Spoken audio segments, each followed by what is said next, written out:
Elizabeth II served as the monarch of the United Kingdom from February 6, 1952, until her passing on September 8, 2022. Her Majesty Queen Elizabeth II was more than a monarch. She defined an era, President Joe Biden said in his statement. During her lifetime, she held the regency over 32 sovereign states.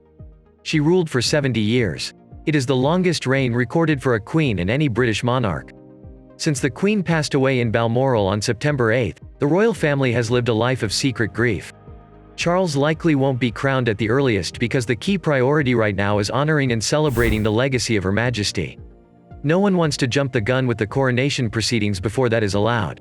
Welcome to BLOGGO. This video is about the British royal family and the way forward after the Queen's passing.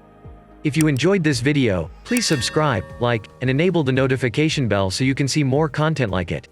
Let's get going. Royal engagements and visits were postponed for a week.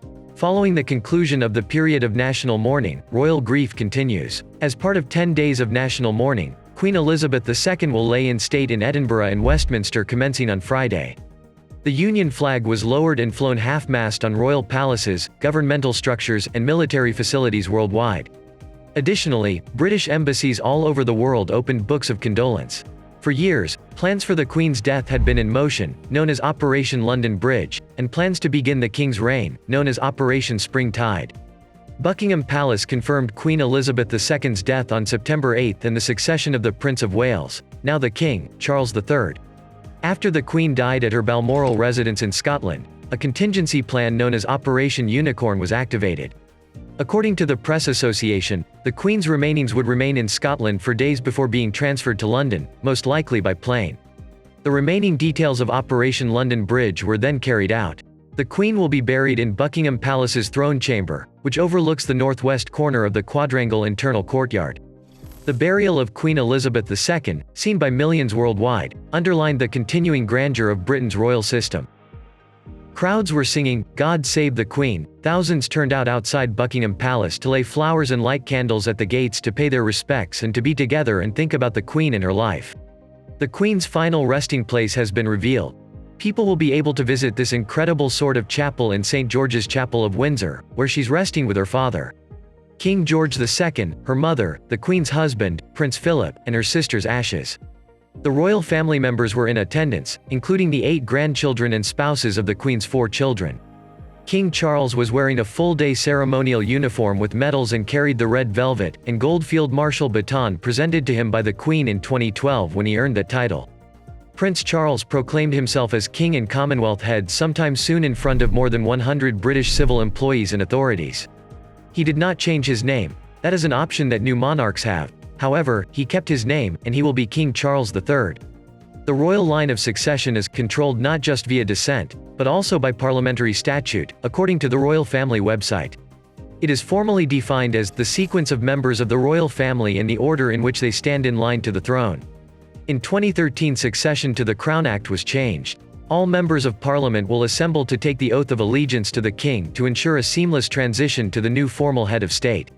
This was also done after King George VI, young Queen Elizabeth's father, died in 1952.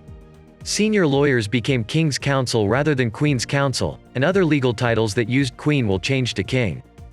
Aside from Charles's title, many others in the royal family changed. In her Platinum Jubilee message in February 2022, Queen Elizabeth wrote, "When, in the fullness of time, my son Charles becomes king, first know you will give him and his wife Camilla the same support that you have given me. Hope that Camilla will be acknowledged as Queen Consort as she continues her loyal duty." The King's heir is Prince William, who is now first in the line of succession.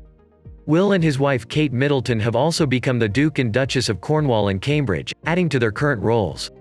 The change took effect after the Queen's passing and is already reflected on their social media accounts. And a title Charles has to pass down to a son. It is not hereditary and is one that the late Princess Diana held. William and Kate's oldest son Prince George is now following his father as the second in succession. George's sister Princess Charlotte and brother Prince Louis are third and fourth in line for the throne. Prince William's brother Prince Harry is now fifth in line for the throne, and the Duke and Duchess of Sussex's children Archie and Lilibet are now sixth and seventh in line. Respectively. Access Hollywood spoke with DailyMail.com on Thursday and broke down the new succession process following the Queen's passing. From the national anthem to money will also change. The national anthem for the UK was "God Save the Queen." While Charles became king, the name was changed to "God Save the King." According to the royal family's website, the anthem came to prominence amid the patriotic fervour that followed the 1745 victory of Prince Charles Edward Stuart over King George II's army in Scotland and was sung in London theatres. All the lyrics will be the same, except references to the Queen, which will be changed to King. The anthem's pronouns will also be modified to he. The Queen's picture appears on all UK money, known as the pound sterling, and will ultimately be replaced by King Charles's portrait. The Queen appears on specific banknotes and coins in Canada and other Commonwealth countries. The coins and banknotes featuring King Charles III and the late Queen Elizabeth II will co-circulate for many years to come. The Guardian reports about 4.5 billion banknotes are in circulation with the Queen's portrait, and it would take at least 2 years before the King appeared on them. According to the Royal Mint, new banknotes with the picture of Charles are expected to enter circulation in all 4 banknote denominations by mid-2024. During Elizabeth's long reign, 5 pictures of her were used on coins. The Queen is also depicted on stamps, which will shortly be replaced by the King when the old ones are phased away.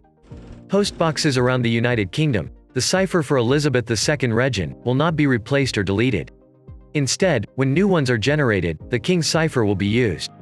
Flags with the Queen's cipher will change around the country at police stations, government buildings, and other areas.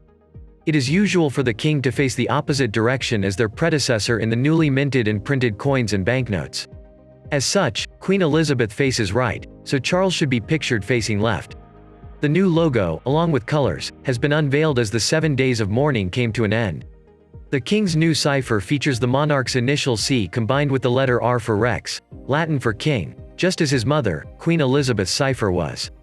In addition, 3 is tucked within the R, highlighting the title of Charles III, with the crown positioned above the letters. The monogram is personal to Charles, who chose it from a series of designs prepared by the College of Arms. Queen Elizabeth II's passing sparked an outpouring of mourning worldwide, but in many places, the end of her reign also raised questions about the future. While Britain's road forward is apparent, after all, it has done this many times before, the end of the British monarchy is less assured. According to polls, the monarchy is losing favor among younger people, who are less tied to tradition and more sensitive to anti-colonial battles. According to the British Future Think Group, 58% of Britons supported the monarchy, while 25% desired a republic after Elizabeth. To keep the public support, the monarchy must adapt to a vastly different reality from the previous century. No one knows what the style of the monarchy will be, but it will not be the same as it was when the Queen was alive. They must demonstrate a feeling of change, as they did to some extent following the death of Princess Diana in 1997, says an analyst.